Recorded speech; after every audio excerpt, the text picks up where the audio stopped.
Acara ini dipersembahkan oleh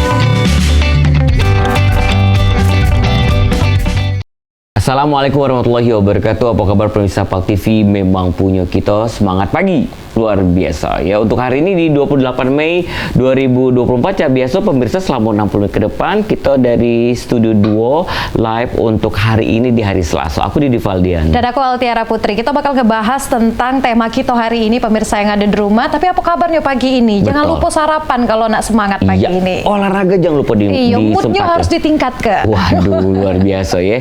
Dan untuk hari ini pemirsa tema kita luar biasa sekali. Tapi narasumbernya itu pasti sudah tidak asing karena beberapa kali sudah hadir di PAL TV dan tentu itu hari dia masih menjabat di Kota Palembang ini. Betul, jangan pergi kemana-mana, pokoknya di Palembang baik. Nah, baik, untuk hari ini pemirsa kita ngomongin masa jaga laut, payo kita lindungi sumber daya, langkah tepat Lanal. Ini untuk Lanal Palembang gagakan penyelundupan benih lobster. Nah, kita sudah kedatangan Kolonel Laut Sandi Kurniawan, Komandan Lanal TNI Angkatan Laut Palembang. Apa kabarnya, Pak? Ya. Kabar baik. Selamat pagi. Alhamdulillah. Apa kabar, Mang Didi? Luar biasa. Ya. Karena Cek Didi dan juga pemirsa yang ada di rumah, Pangkalan TNI Angkatan Laut Lanal Palembang berhasil menggagalkan upaya penyelundupan benih lobster senilai 15 miliar di wilayah perairan Banyuasin, Sumatera Selatan. Betul, ini sangat luar biasa sekali di bawah komando dari Pak Sandi yang sudah beberapa kali hadir di Halo Palembang, tentunya dengan tema-tema yang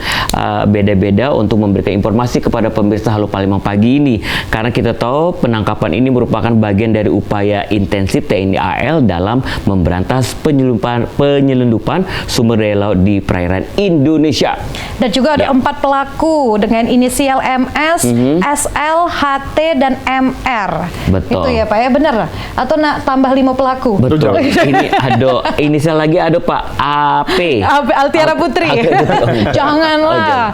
Iya, karena senengnya udang. Baik. Pak Sandi, gimana kabar Pak? Kita lebih kurang hampir 1 tahun. Akhirnya kita ketemu lagi dengan tema prestasi yang baru lagi. Prestasi yang luar biasa sekali. Baik Pak, kabarnya? Alhamdulillah baik. Olahraga masih dengan yang sama pagi-pagi Pak? Kurang lebih lah. Cuma ya udah berubah. Agak lebar dikit badannya. Betul. Emang olahraganya apa sih Pak? Saya suka jogging, jalan biasanya. Oh, sama kayak Altiara. Iya. Tadi sempat tanya Pak, kenapa melebar? Iya. Apa karena banyak pikiran, pekerjaan tamu menumpuk, atau karena duit banyak utang nggak kate? Iya, karena yang kedua caknya ya. Kedua ya.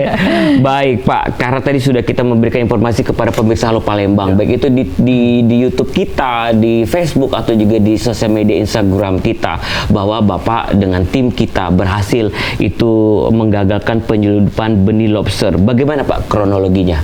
Oke, Cek Didi, Cek Tiara, tadi sudah disebutkan Lanal Palembang bersama tim dari Fleet One Quick Response kita berhasil menggagalkan sebetulnya 2 kali. 2 kali. Yaitu yang pertama pada tanggal 2 Mei 2024 itu di Banyuasin. Tadi yang sebutin Cek Tiara tadi. Nilai kerugian negaranya bisa mencapai 15 miliar rupiah. Dan ada lagi yang kedua kalinya, itu dengan jarak waktu kurang lebih 1 minggu. Pada tanggal 9 Mei juga tim kita berhasil menggagalkan penyelundupan benih-benih lobster di Provinsi Jambi, tepatnya di wilayah perairan Tanjung Jabung Timur. Dan itu nilainya 3 kali lipat. Wow. Bisa mencapai sampai 46 miliar rupiah.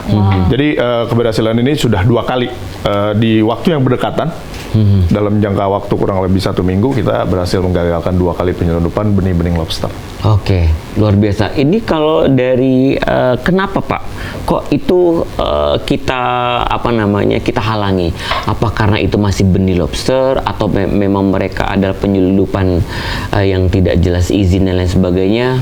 Ya, jadi saya mau memberikan gambaran pada masyarakat Palembang khususnya, dan juga masyarakat Indonesia, bahwa benih-benih lobster ini merupakan aset yang dimiliki oleh bangsa Indonesia. Oke. kebanyakan para penyelundup ini mereka akan mengirim benih-benih lobster secara ilegal ke luar negeri. Tujuan akhirnya memang di Vietnam. Karena Vietnam salah satu negara yang berhasil membudidayakan benih-benih lobster dari alam yang kecil itu sampai sebesar jangkrik. Kalau Indonesia sendiri itu baru bisa membudidayakan benih lobster yang sudah sebesar jangkrik sampai dewasa. Karena udah kuat tuh. Kalau udah sebesar jangkrik itu tidak tidak terlalu sulit untuk membudidayakannya. Justru challenge-nya adalah pada saat dia masih kecil sampai dia sebesar jangkrik itu. Karena benih-benih lobster ini tidak bisa hidup di sembarang tempat. Dia hidup di lokasi-lokasi tertentu dengan kondisi air laut tertentu, suhu dan kadar garam tertentu, dan pakannya juga tertentu, sehingga memang hanya ada beberapa lokasi di Indonesia yang bisa digunakan untuk membudidayakan. Nah, di Vietnam sendiri mereka sudah bisa membudidayakan tuh dari yang kecil sampai sebesar jangkrik. Dari benih ya Pak ya? Dari benih. Mereka tahu bagaimana cara menciptakan menyiapkan lingkungan yang ideal untuk benih itu tumbuh. Dan karena ada permintaan dari Vietnam tadi, mereka nggak punya bahannya, tapi mereka punya know-how-nya gitu kan, punya teknologinya. Mereka cari. Ada di Indonesia sebagian. Tidak semua Indonesia, ada juga sebagian di Filipina sebetulnya. Dan setiap tahun, kalau Didi belum tahu sama Tiara, bahwa nilai kerugian negara yang dikarenakan oleh penyelundupan benih-benih lobster ini mencapai 80 triliun rupiah. Karena setiap tahun Vietnam membutuhkan, ini info dari teman-teman KKP, setiap tahun Vietnam membutuhkan sampai 600 juta bibit benih-benih lobster setiap tahun. Rugi dong Pak negara ya Pak ya? Tidak ada ₹1 pun masuk ke negara. Sehingga inilah yang kita upayakan terus-menerus di lapangan untuk menggagalkan penyelundupan BBL ini supaya mengurangi kerugian negara. Karena itu aset kita. Betul. Cik Didi setiap hari makan lobster kan? Di rumah, kadang gato kalau Pak. Alergi ternyata. Pak, ini kan ada 4 tersangka. Betul. Tersangka itu waktu diinterogasi tahu nggak sih Pak kalau itu ilegal? Nah, betul. Jadi kita belum menyebut tersangka. Ini baru terduga pelaku. Terduga pelaku. Pada saat ditangkap tangan ya. Jadi dari 2 lokasi yang berbeda di Banyuasin dan di Tanjung Jabung Timur itu ternyata 4 orang, masing-masing ada 4 nih. 4 orang di di Banyuasin dan 4 orang di Tanjung Jabung dalam jangka waktu yang berbeda. Mereka adalah operator lapangan. Tugas mereka hanya memindahkan benih-benih lobster yang dikemas dalam satu styrofoam. Satu styrofoam, kemudian di dalam itu ada berisi 30 plastik. Plastik itu isinya yaitu air dan benih-benih lobster itu. Mereka itu adalah operator-operator di lapangan yang memindahkan misalnya dari truk ke perahu, itu nanti dibawa melintasi laut ke nyebrang ke Singapura.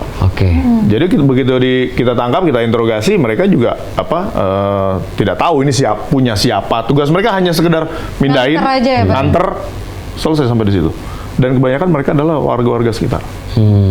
Jadi yang kita tangkap di Banyuasin ya warga situ. Termasuk yang di Tanjung Jabung. Berarti otaknya belum tahu dong Pak sampai sekarang. Itu yang masih di dalam. Pak, yang tanggal 2 Mei sama 9 Mei ini satu kelompok? Beda. Oh, beda-beda. Jadi karena ini memiliki nilai yang sangat tinggi, ya kan? Ada perputaran uang yang sangat besar di situ. Kemudian mirip-mirip seperti jaringan narkoba, jadi jaringan terputus. Kita si operator lapangan ini nggak tahu nih ownernya siapa, yang beli siapa, yang invest di situ siapa, mereka nggak tahu. Cuma nganter gitu. Cuma nganter aja tugasnya. Jadi masing-masing para pelaku ini tidak mengetahui satu sama lain, kecuali di lingkar mereka sendiri di situ yang pada saat kita tangkap. Kalau peran dari tim F1 QR itu apa sih Pak? Jadi F1 QR itu adalah tim respon cepat Lana Palembang yang memang sudah selalu kita siagakan untuk menjawab setiap panggilan apabila dibutuhkan. Karena Lana Palembang itu memang judulnya Lana Palembang, tapi wilayah kerjanya 2 provinsi. Sumatera Selatan dan Jambi.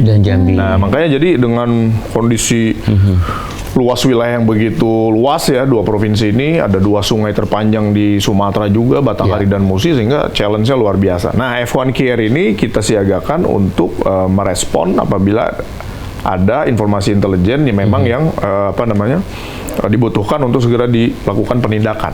Jadi mereka kita siagakan apabila kita bisa mengembangkan informasi-informasi intelijen untuk melakukan penindakan.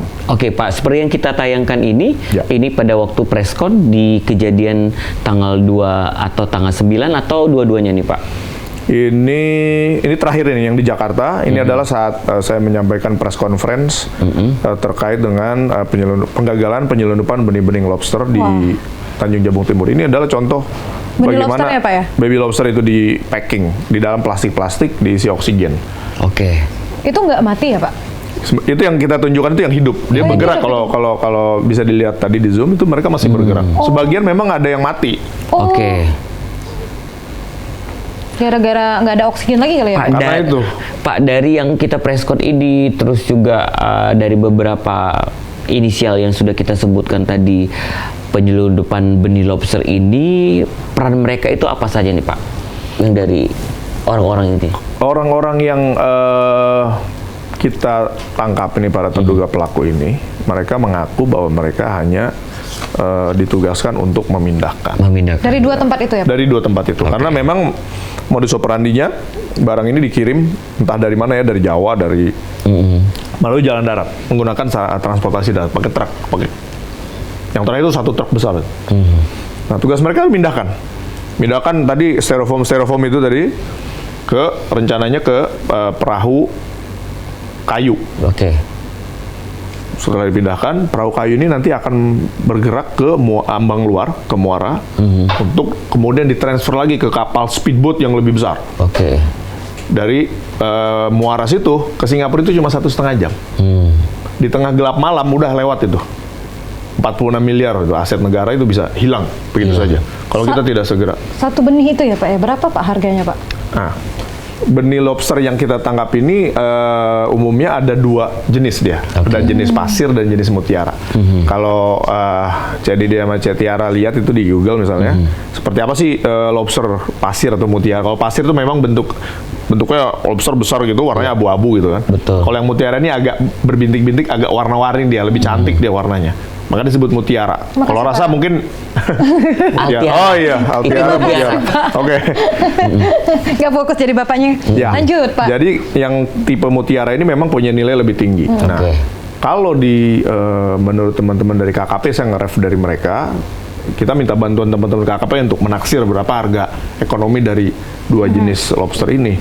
Kalau yang pasir itu 1 ekor 100.000. Wow. Yang mutiara 150.000. Makanya nilai kerugian negara setahun itu bisa sampai triliunan rupiah, karena memang nilai ekonominya sangat-sangat. Pantes pas gitu gak dinner ya, ditawarin nak lobster pasir apa nak lobster mutiara. Berapa juta itu? Betul, akhirnya diganti bi Pak, ganti bi iwa asin sepat bulu. Karena lebih murah, yang murah. Betul Pak. Apakah para orang Vietnam tahu Pak kualitas lobster Indonesia itu memang bagus? Pertama mereka tidak punya bahan sama sekali. Sehingga bahan apapun akan mereka terima tentunya. Dan sebagian besar memang itu berasal dari Indonesia. Sebagian kecil lagi mungkin dari Filipina. Nah, jadi dengan benih-benih lobster ini kan diambil dari nelayan, dari alam. Mungkin para pengepul itu belinya murah aja, mungkin 10.000, 20.000. Sampai dijual di Vietnam sampai 150.000. Berapa kali lipat itu nilai keuntungannya, sehga Vietnam tentu akan dengan senang hati menerima, karena apa yang bisa dikirim dari Indonesia ke Vietnam itu belum memenuhi kuota mereka 600 juta ekor. Itu baru setengahnya. Itu baru 300 juta ekor lah nilai 80 triliun kerugian negara itu. Bayangin kalau misalnya semua terpenuhi, 2 kali lipat kerugian negara gitu. Itu artinya yang ditangkap dari negara lain untuk mendapatkan benih lobster kita, yang pertama adalah karena harganya murah. Harganya murah dan tersedia. Kalau itu untuk kerugian negara Pak, kalau dampak untuk ekosistem laut di Indonesia? Nah, coba bayangin ketika ada pasar di Vietnam dengan harga tinggi, kemudian para nelayan kita yang belum teredukasi dimanfaatkan oleh para pengepul, para mafia untuk ayo ambil sebanyak-banyaknya. Apa yang terjadi? Timah ya Pak ya, jadi bayi-bayi lobster itu diambilin semua sehingga tidak ada lagi ya sama seperti overfishing. Betul. Sehingga itu merusak ekosistem. Mungkin dampaknya belum terasa sekarang, tapi mungkin nanti beberapa tahun ke depan. Sehingga itu yang justru harus dibatasi. Baik, harus dibatasi dan omong kita agak dibatasi dikit nih Pak, karena kita aduna lewat, terus juga kita aduna iklan ya. Baik, dan tentunya pemirsa mungkin baru bergabung bersama kami di Halo Palembang pagi ini, tentunya kita bersama Kolonel Laut P. Sandi Kurniawan. Ini kita tahu adalah Komandan Lanal TNI Angkatan Laut Palembang yang berhasil tentunya menggagalkan benih lobster yang bisa merugikan miliaran untuk negara Indonesia. Jangan kemana-mana, segmen kedua bakal baik lagi.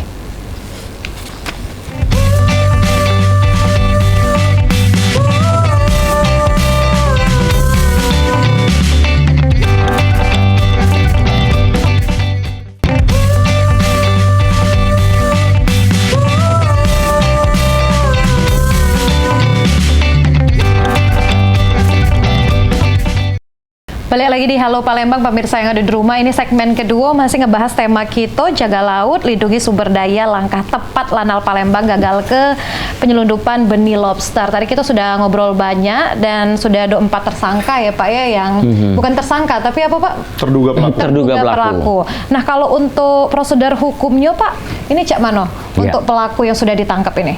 Ya, jadi sampai sekarang kita masih terus melaksanakan penyidikan.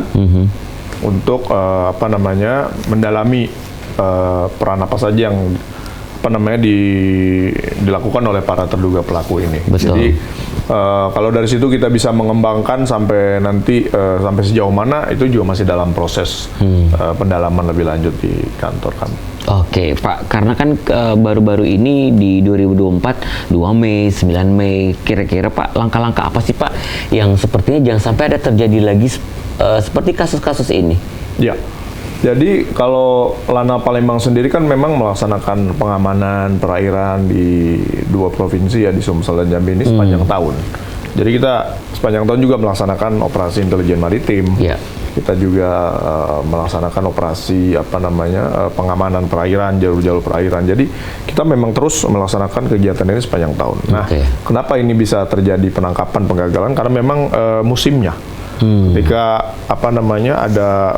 sudah mulai masuk musimnya, sementara baby lobster ini kan harus segera dikirim karena mereka kan dikemas di kantong plastik itu nggak lama aja.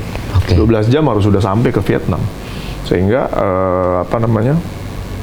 durasinya pendek, mau nggak mau mereka harus kirim. Nah justru itulah titik lemah mereka, sehingga kita bisa melakukan penyekatan dan mendapatkan menggagalkan 2 kali di Banyuasin dan di Tanjung Jabung. Kalau benih lobster itu kan sebagai bukti nih Pak, itu masih ada di lokasi atau langsung dibawa ke laut? Nah tadi makanya saya bilang kan, karena durasinya pendek, jadi begitu nangkep, kita langsung koordinasi dengan teman-teman dari KKP. Bagaimana nih untuk barang buktinya nih? Karena dia kan takutnya mati ya Pak? Mati kalau dibiarin aja. Kan dia kan oksigen, di kantong plastik kan oksigennya terbatas, sehingga kita sudah langsung serahkan kepada teman-teman KKP yang mereka langsung melepas liarkan kembali benih-benih lobster itu ke habitatnya. Jadi bukan terus dilepasnya di Sungai Musi, enggak. Ya sebagian ada yang dibawa ke Lampung. Nah di sana memang habitatnya. Kemudian ada juga yang ke Padang. Info dari teman-teman KKP. Walaupun kita juga nggak tahu tuh nasib benih-benih lobsternya itu nanti. Betul. Dimakan ikan atau apa ya. Intinya mereka kembali ke alam ya. Baik, kembali ke alam dan jangan sampai keluar Indonesia ya Pak ya. Betul. Nyampe ke Vietnam lain lagi ceritanya itu Pak ya. Betul. Pak, kalau kerjasama kita antara TNI AL dengan pihak berwenang lainnya Pak dalam pemberantasan penyelundupan ini. Ya. Jadi kalau untuk kerjasama kita tentunya selain dengan aparatur penegak hukum lainnya seperti dengan Polairut, kemudian juga dengan teman-teman dari PSDKP, ya kan, karena mereka yang berwenang terkait dengan masalah perikanan ini. Kita juga tentunya kerjasama ini tidak hanya sebatas antara aparat penegak hukum, tapi kerjasama ini juga akan kita perluas melibatkan elemen masyarakat. Karena informasi yang kita dapat yang kemudian berkembang menjadi laporan intelijen ini adalah juga bersumber dari masyarakat. Kalau masyarakatnya mengerti tentang kerugian negara yang diakibatkan dari kegiatan ilegal ini, tentunya mereka juga akan ikut berperan serta dengan memberikan informasi kepada kita untuk kita tindak lanjuti. Jadi masyarakat sangat berperan penting dalam penggagalan kegiatan ilegal dimanapun. Oke. Kita sebagai TNI Angkatan Laut ini lebih ribet nggak sih Pak dibanding kita tugas di darat? Apalagi seperti kasus-kasus seperti ini atau ada kasus-kasus penyelundupan lainnya, bukan hanya di baby lobster ini. Iya. Kalau setiap aparat penegak hukum ataupun matra TNI itu punya tantangannya masing-masing ya. Betul. Kalau kita kan memang lebih ke wilayah perairan, laut. Dan salah satu tantangan yang kita hadapi adalah tadi saya udah bilang di awal tadi bahwa kita wilayah kerja kita sangat luas, aset kita terbatas. Sungai Batanghari, Sungai Musi itu kan sungai yang panjang, belokannya banyak. Kita nggak mungkin pagerin tuh sungai. Aset kita terbatas sehingga kita harus menentukan prioritas di mana kira-kira ada potensi kegiatan ilegal yang mungkin terjadi, sehingga dengan begitu kita bisa optimal menempatkan aset kita untuk bisa melaksanakan kegiatan operasi efektif supaya efektif. Jadi memang challenge-nya kalau di laut itu ya laut ataupun sungai gitu kan memang bukan alamnya kita gitu. Betul. Jadi memang di situ sangat menantang sekali lah. Berarti sangat Pak, menantang. peran masyarakat yang di pelosok-pelosok ini sangat kita butuhkan banget ya Pak? Betul sekali ya. Jadi masyarakat salah satu langkah ke depan yang akan dilakukan oleh teman-teman dari pihak KKP juga infonya mereka akan terus melaksanakan edukasi ke masyarakat, sosialisasi ke masyarakat. Betul. Bahwa semua kegiatan ilegal itu merugikan kita. Jadi ayo kita sama-sama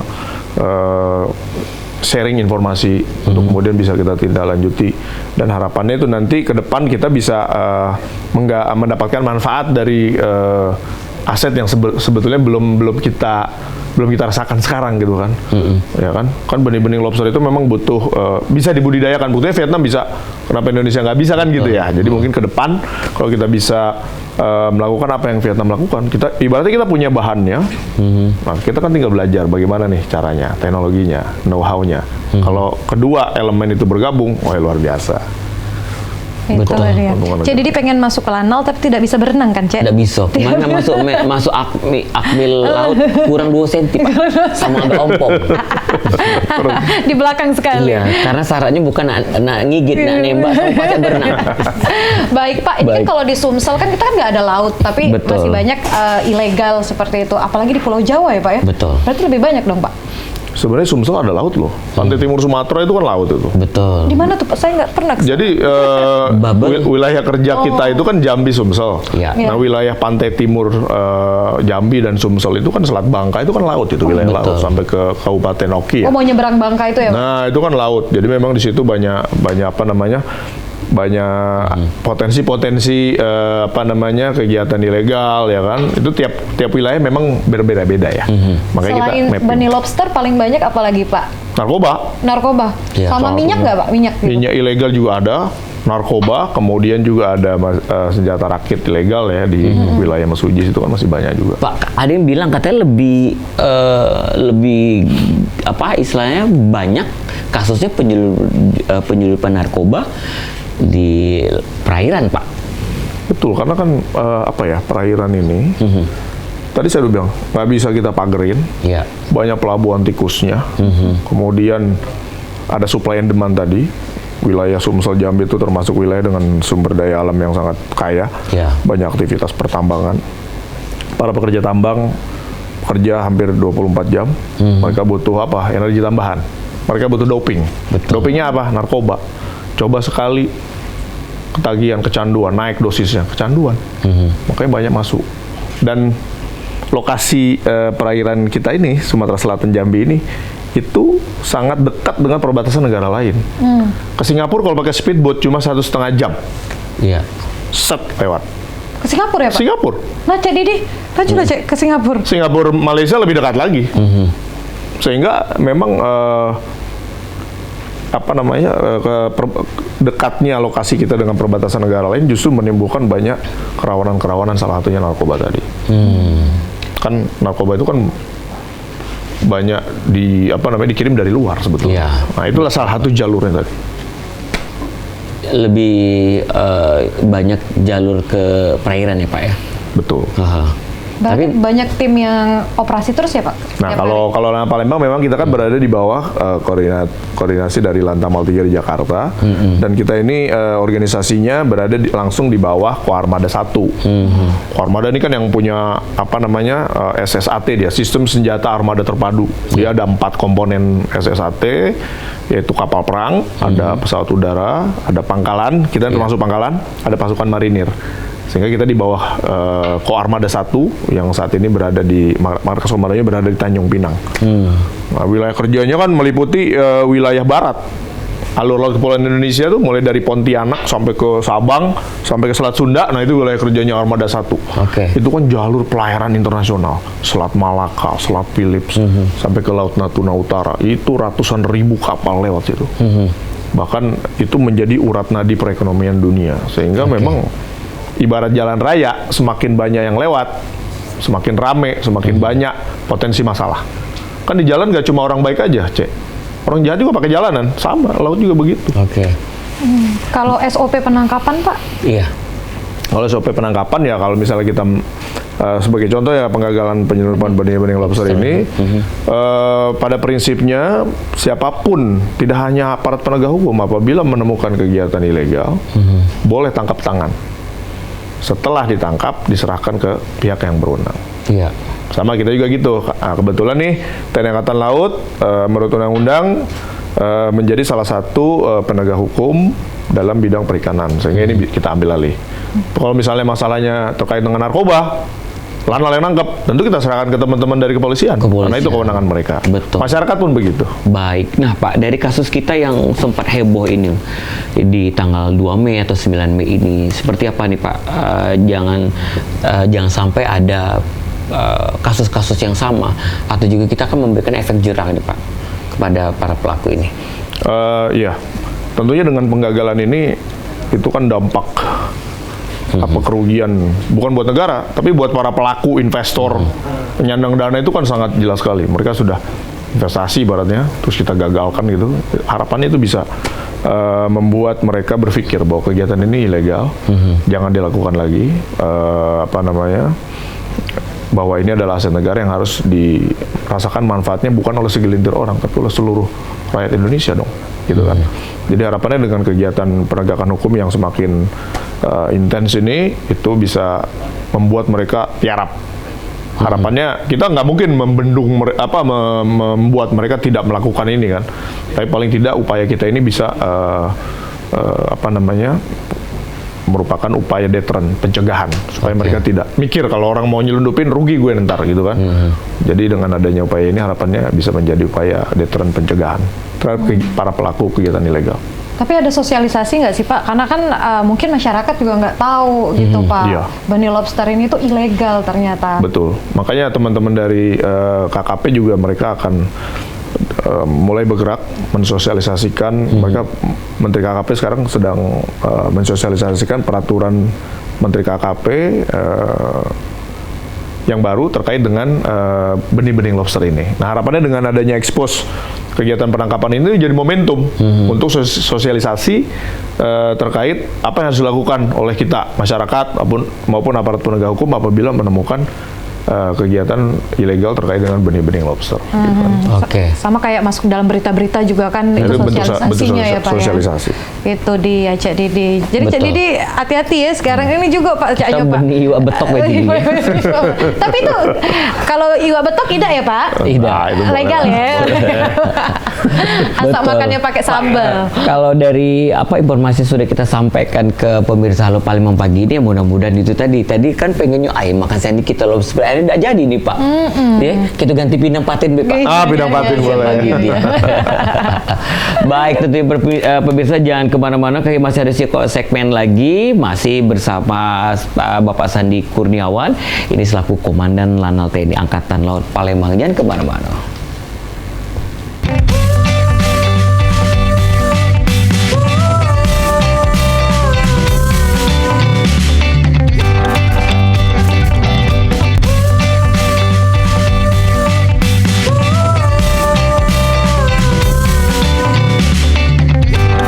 Baik, terima kasih pemirsa, masih di Halo Palembang dan di segmen terakhir kita masih bersama Komandan Lanal TNI Angkatan Laut Palembang. Tentunya tadi yang sudah kita bahas lebih kurang 40 menit ke belakang tadi ngebahas soal berhasil gagalkan penyelundupan benih lobster.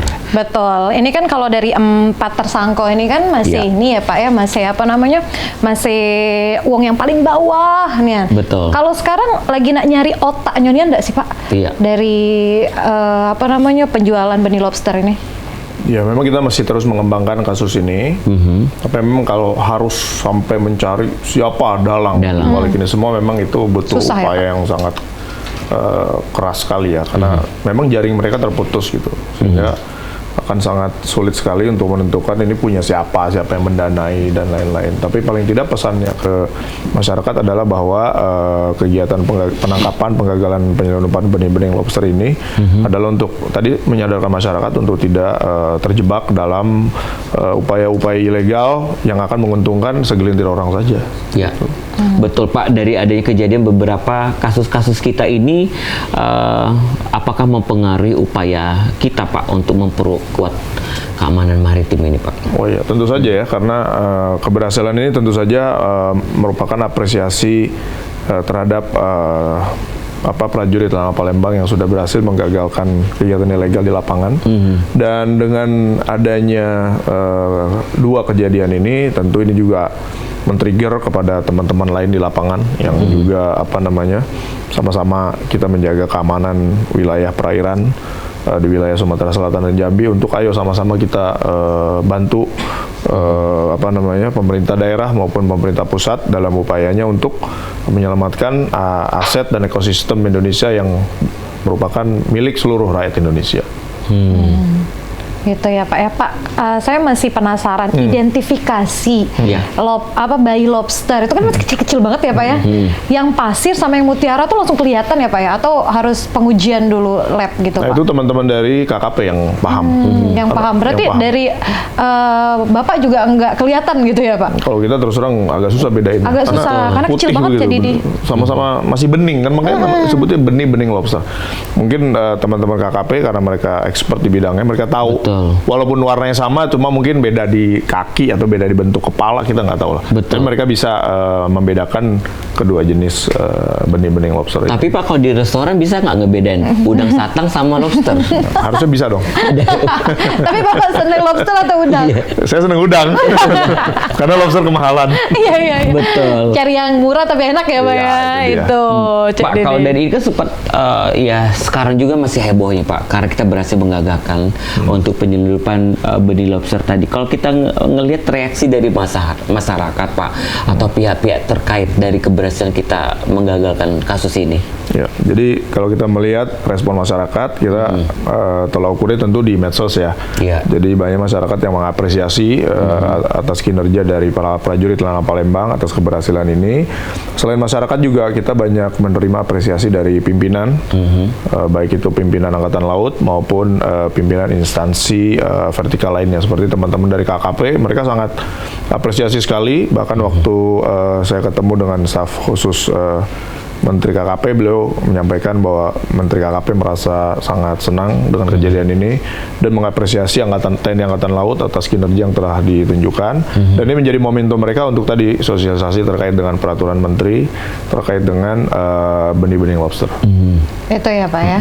Kalau pelaku terduga tadi ditangkapnya di tengah-tengah laut atau di pelabuhan Pak? Nah, itu mereka kita tangkap di darat. Oh, pelabuhan berarti ya, agak-agak pelabuhan gitu ya Pak? Iya, di pelabuhan-pelabuhan tikus gitu lah ya.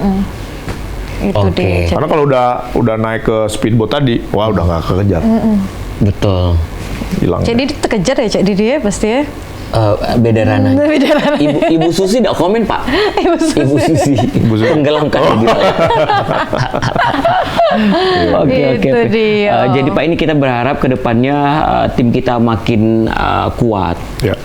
Dan juga ini ada prestasi yang sangat luar biasa sekali. Itu artinya kita ini yang juga diharapkan oleh masyarakat Indonesia ya Pak ya, terutama kita sebagai dan Lanal Kota Palembang seperti itu. Jadi kalau nak ke kemana tadi Pak? Nak ke Bangka. Ke Bangka. dosen nak laporan ke Kak Sandi langsung pesen ini. Anak Singapura langsung naik speedboat cuma Iya, 1,5 jam. Tapi baru tahu loh Pak, naik speedboat ternyata bisa 1,5 jam ke Singapura. Ya, karena cepat dia. Karena cepat. Betul. Apa, mesinnya besar, tenaganya kuat, lari. Speedboat yang mana? Yang mana itu Pak? Itu para pelaku penyelundupan itu memang dibuat khusus untuk lari dia. Tapi kemarin sempat heboh nggak sih Pak, masyarakat di sekitar juga tahu tentang penangkapan itu kan? 2 kali kejadian penangkapan itu dilakukan malam hari. Oke, Malam hari, jadi nggak Jadi mereka memang berlindung di gelapnya malam. Namanya kegiatan ilegal pasti gitu kan, nggak mungkin terang-terangan. Bahkan styrofoam yang putih itu dibungkus plastik hitam supaya semakin tersamar. Betul. Semakin tidak kelihatan. tetap tertangkap. Tetap tertangkap. Tetap alhamdulillah. tertangkap. Pak, dari keberhasilan operasi ini untuk memastikan keberlanjutan keamanan maritim di wilayah kita ke depannya, Pak. Rencana kita lagi ada apa nih, Pak? Dari setelah kasus-kasus ini berhasil kita gagalkan, ada plan ke depan lagi seperti apa nih, Pak? Oh iya, kalau kita kan terus melaksanakan operasi intelijen maritim sepanjang tahun.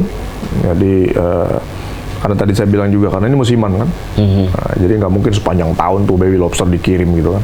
Oh musiman nih Pak ya? Musiman apa? Musiman. Karena sekarang lagi masih musim hujan. Makanya musim nih, makanya musim ditangkap baru-baru lahir gitu kan, Musim beranak menetas ya, Pak, gitu ya? kan, setelah menetas Lobsternya. ya.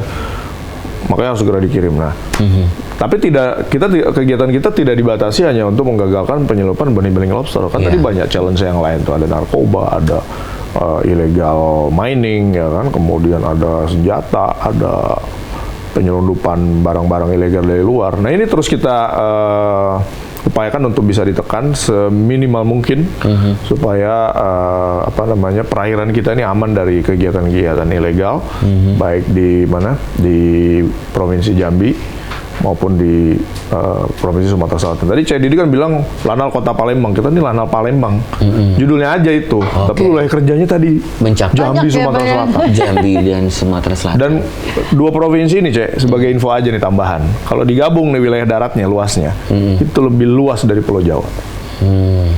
Coba bayangin, di Jawa ada berapa Kodam, ada berapa Langsung Polda. jadi dibuka peta. Luas sekali. Makanya tantangannya pun sangat beragam, sangat kompleks. Dan mudah-mudahan ke depan kita masih tetap bisa konsisten untuk menjaga keamanan perairan Sumsel dan Jambi. Kalau prestasi dari tahun ini dan juga tahun kemarin Pak, dari Lanal apa aja sih Pak selain penyelundupan benih lobster yang sekarang viral? Ya selain kita melaksanakan kegiatan pengamanan wilayah perairan, kita juga tentu terus berupaya mendukung kegiatan pemerintah daerah, khususnya di Sumatera Selatan dan Jambi. Dan kita juga melaksanakan pembinaan generasi muda. Tadi bahwa kita juga membina adik-adik di Sakabahari, Pramuka Sakabahari Lanal Palembang, yang alhamdulillah beberapa waktu yang lalu berhasil menjadi juara umum pada kegiatan pelantara pelayaran Nusantara yang diselenggarakan oleh TNI Angkatan Laut. Juara umum dari seluruh Sakabahari di Indonesia. Kemudian yang kedua juga kita melaksanakan pembinaan putra-putri maritim Indonesia yang juga alhamdulillah kemarin berhasil menjadi juara 2 nasional. Ya, jadi itu adalah salah satu contoh bagaimana Lanal Palembang berkontribusi mengharumkan nama Palembang dan Sumatera Selatan di kancah nasional. Di kancah nasional. Keren banget luar loh, biasa Pak. sekali, dan kita juga mengharapkan itu adalah bonus ya Pak, prestasi bonus. Kita mengharapkan ya itu tadi perairan laut di kita aman. Iya. Oke, mudah-mudahan Pak Sandi terus ya Amin. jadi dan Lanal Palembang dan sekitarnya. Insya Allah. Kata Pak Sandi berarti saya nggak sekolah dong. Baik. Berarti Pak ini kita menjabat di Palembang sudah berapa tahun ini Pak? 1 tahun. Baru Satu tahun. Persis. Baru Dulu 1 bulan tahun Mei sampai bulan Mei. Baru Iya. 1 tahun kayak 10 tahun karena friendly. Iya. Dan Dekat fresh. dengan masyarakat. Baik. Karena kita udah di penghujung acara nih Pak, untuk kalau Palembang hari ini, kira-kira apa pesan atau himbauan kepada masyarakat yang sedang menonton Halo Palembang pagi ini Pak? Silakan Pak Sandi. Oh iya, kepada masyarakat Palembang dan sekitarnya, bahwa kegiatan ilegal itu merugikan kita semua, sehingga ayo seluruhnya apabila menemukan kegiatan ilegal dalam bentuk apapun, mari sama-sama kita laporkan untuk bisa ditindak, dibawa ke ranah hukum supaya tidak terjadi lagi di masa depan, dan kegiatan ilegal itu tentunya merugikan kita semuanya. Sehingga harapannya kekayaan alam Indonesia itu bisa kita manfaatkan untuk sebesar-besar kemakmuran rakyat. Apabila kekayaan alam ini bisa dimanfaatkan pada masyarakat, tentunya kita juga yang akan langsung merasakannya. Sehingga harapan saya masyarakat terus berperan aktif, bekerja sama dengan aparat penegak hukum di wilayah masing-masing untuk bersama-sama kita menjaga kekayaan dan sumber daya yang ada di wilayah kita masing-masing. Demikian, terima kasih. Baik, kami ucapkan terima kasih Pak. Ada call centernya nggak sih Pak untuk masyarakat yang ingin ngadu gitu? Oh ada, kita kan ada sama Lanal. Ada ada call center yang berpusat di Mako Lanal Palembang di Pelabuhan Bom Baru. Jadi apabila ada masyarakat ingin mengadukan apapun, di situ kita ada tempat dan ada nomor telepon yang bisa dihubungi di situ. Oke, di situ ya Pak ya. Hafal nggak Pak? Saya nggak hafal. Boleh di sosial media kita ya. Nanti di sosial media kita akan share. Takutnya nanti nomor Pak Sandi yang di-share. Betul. Baik, sekali lagi terima kasih untuk pemirsa Halo Palembang pagi ini, dan mudah-mudahan ini sangat mengedukasi sekali, ataupun juga kita sebagai warga kota Palembang memang terus ya mensupport apapun yang sudah dilakukan oleh seperti tim-tim dari Angkatan Laut kita. Untuk itu sudah dulu Halo Palembang pagi ini pemirsa. Sekali lagi kita ucapkan terima kasih kepada Kolonel Laut Sandi Kurniawan selaku Komandan Lanal TNI Angkatan Laut Palembang, dan juga untuk pemirsa Halo Palembang pagi ini di 28 Mei 2024. Aku Didi Valdian. Dan aku Altiara Putri. Wassalamualaikum warahmatullahi wabarakatuh. Sampai jumpa. Bravo untuk Lanal Palembang. Terima kasih Mas. Palembang Darussalam, Palembang kota kita, terkenal sunyi musinya, terkenal dengan pempeknya, jembatan Ampera yang anggun, masjid agungnya yang cinta.